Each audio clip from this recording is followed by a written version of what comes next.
Hello everyone, Glass Half Dead here, bringing you my first ever battle report of Warhammer 40k 9th edition, 500 points combat patrol, and if you're a subscriber, a big double hello. If you want a double hello in the next video, subscribe now and drop a comment and a like.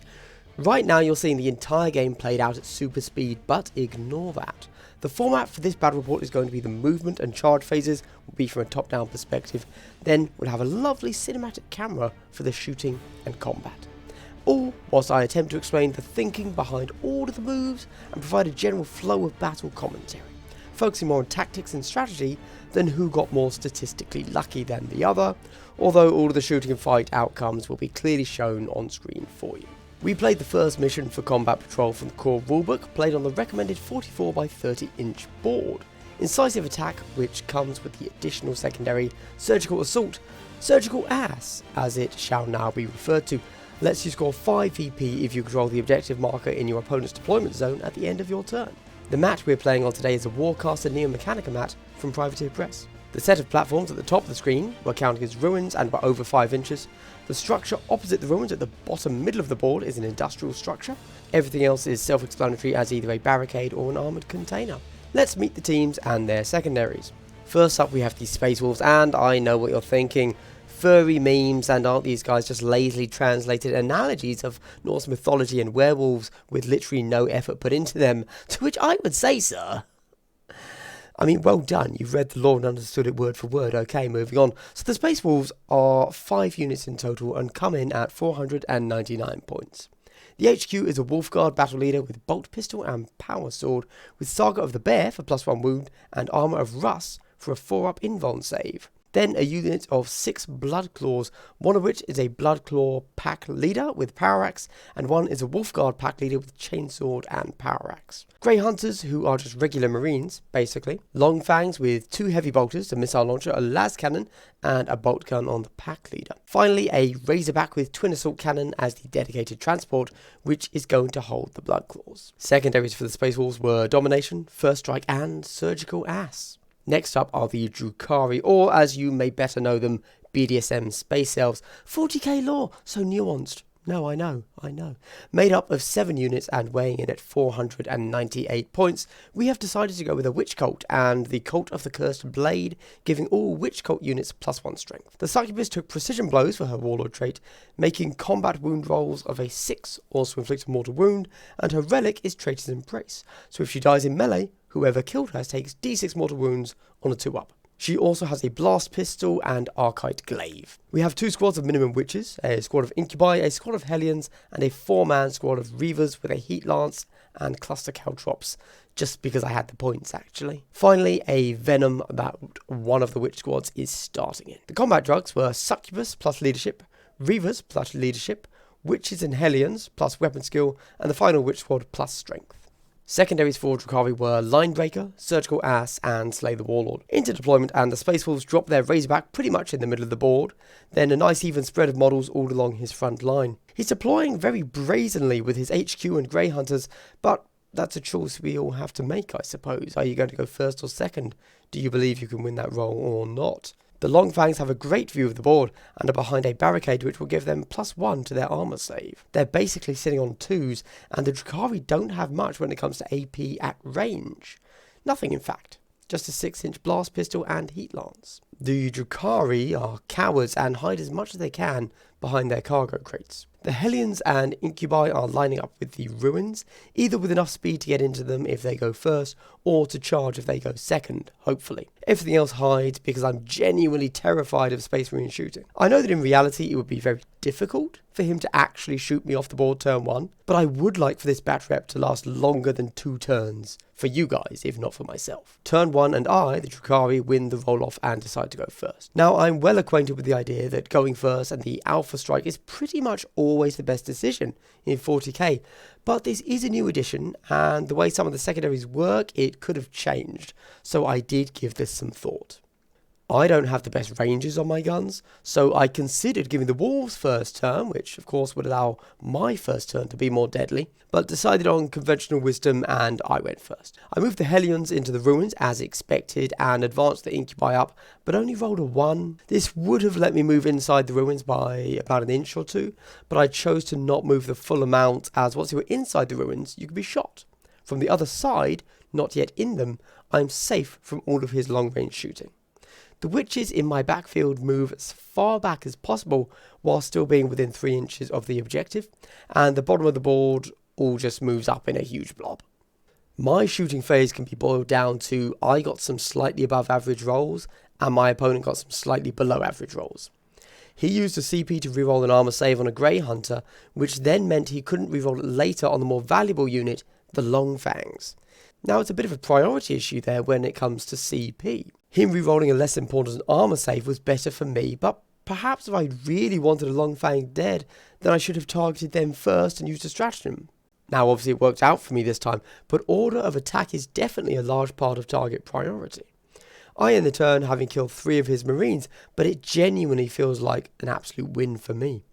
I accept that I rolled well, but I'd honestly heard nothing but negatives about Hellions, so I was pleasantly surprised. I re-rolled the hit roll on the Heat Lance, which got me another kill. Good use of CP there. The Venom was the standout disappointment. 8 shots, only getting a single wound, no deaths. There were no charges, no wolves lost to morale, no scoring, so over to the Space Wolves. The Razorback moves straight up the middle of the board, but that's it for movement, so we go to shooting. Now, of course, I'm not my opponent, so I can't say exactly what was on his mind here.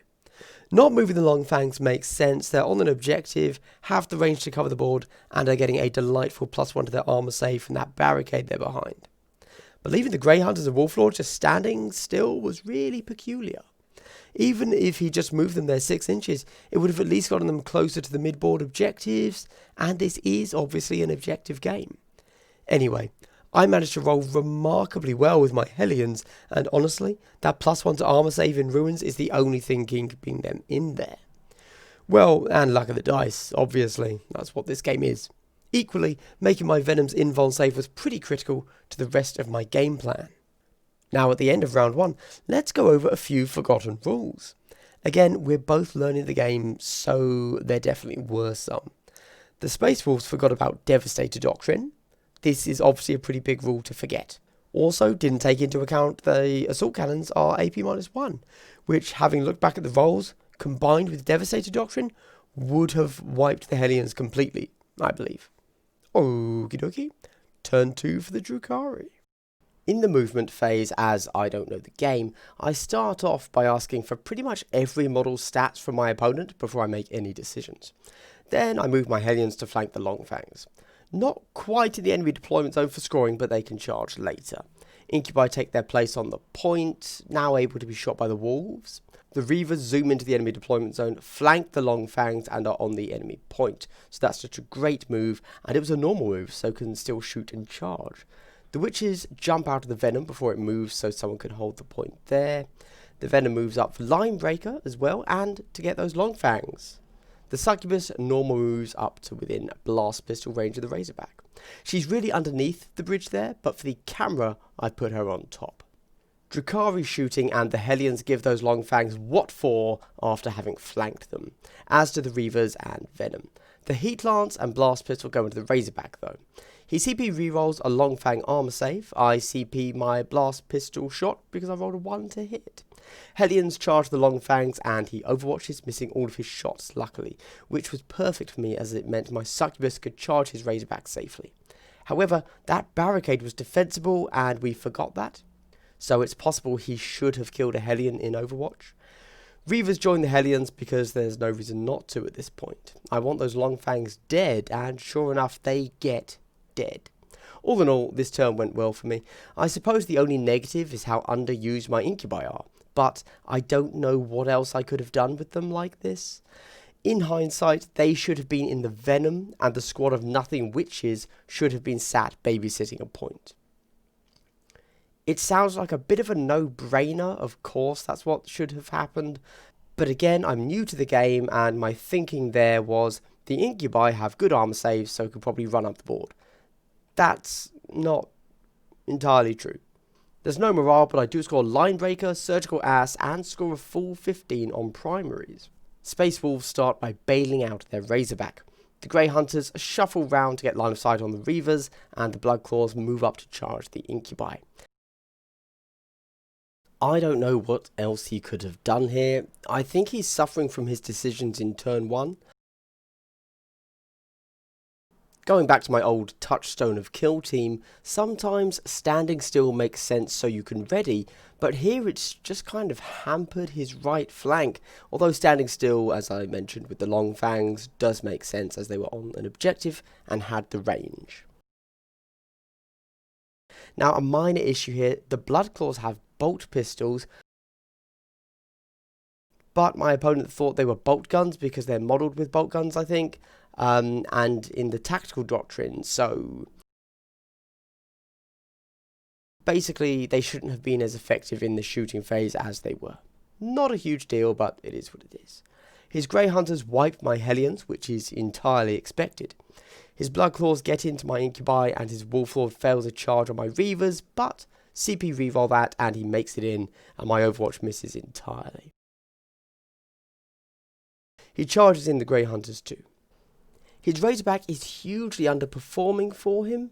That assault cannon should be tearing up anything it touches, and it just isn't. The Blood Claws then shred my Incubi in close combat. Damn. I also lose a Reaver, but that's not too bad considering it took his Warlord to do it, and his Warlord is now somewhere I can hit him for my Slay the Warlord secondary. End of the Wolves' turn, and he actually scored nothing for turn 2. I hate to state the obvious, but that's really bad for him. My Incubi did literally nothing in this game, and I'd taken them because I thought they'd be cool. Oh well. And now it's turn 3 for the Drukhari. So turn 2 was actually our longest turn, and the most actual events happened during it. We lost the Long Fangs and the Incubi, and the Blood Claws are now running amok. On the plus side, I always expect a Warlord to be an absolute powerhouse, so him not wiping my Reavers is totally fine by me. Turn 3 for the Drukhari. Only the witches move, everyone else is in combat or on a point, pretty much. Sorry, the Reavers use Cruel Deception to allow them to fall back and still shoot and charge the same turn, so they fall back, obviously. Into the shooting, and the witches do nothing. My Venom fires into his Grey Hunters, who aren't in combat, and kills too, which isn't terrible. The Heat Lance into the Warlord misses, and then all the Splinter shots into the final Grey Hunter gets the kill. The Blast Pistol is also a beast and takes out the Razorback, which then doesn't explode. Probably a good thing, but would have been fun. In the charge phase, I debate for a while if I want to charge the witches into the Blood Claws. See, I know that I won't kill them, but the alternative is either just being shot off the point next turn, or, worse yet, giving him a charge target long enough that he manages to get onto the point with a long charge where he wouldn't have been able to otherwise. The Reavers make the charge into the Wolflord. The Succubus, with nothing else to do, goes for a long charge against the Blood Claws, even though it would have been a bad idea, just because it seems I have the game won, so why not? Sadly, even on a reroll, I don't make it. The Reavers are my only charge, and they miss every attack. The Wolflord doesn't do anything to me either, so it's a bit of a wash. I scored Linebreaker and Surgical Ass again, and scored 10 on the primary. Just to clarify, yes, I'm scoring the primary at the end of the command phase as I'm supposed to, but I'm only saying it at the end of the turn once everything is scored for you guys. And the Wolves' turn 3 brings the Blood Claws moving towards the Witches, and that's it for movement, as there are only Blood Claws and the Wolflord left on the board for the Space Wolves. Long story short, for the entire turn, the Witches on my side get wiped and I lose a Reaver, but that's all that happens. The game is done by the end of this turn, in my beginner estimation. He doesn't have the movement to get anywhere with his Blood Claws, and his Wolflord doesn't have the killing power to do anything in his deployment zone. With that said, we do of course play the rest of the game out, because we're both new, so maybe we're wrong, but he only scores 5 points this turn for Surgical Ass. The game is going to continue to play out on screen, but there's really not much more to say. Long story short, I ended the game with 45 on the primary and 37 on the secondary, because in round 5 I finally managed to kill the Warlord for 6 points. He ended the game with a total of 15. Again, this was very much a beginner game where beginner mistakes were made both in tactics and strategy. Looking back on it, the secondary picks were poor and there was a total of 1 stratagem used in the entire game. Everything else was just re-rolling a dice. I'll be interested to hear other people's views on stratagem use at 500 points. Is it too small a game size to really get the full 40k feel? Or are we just noobs that don't know our rules? It's probably both, I realise.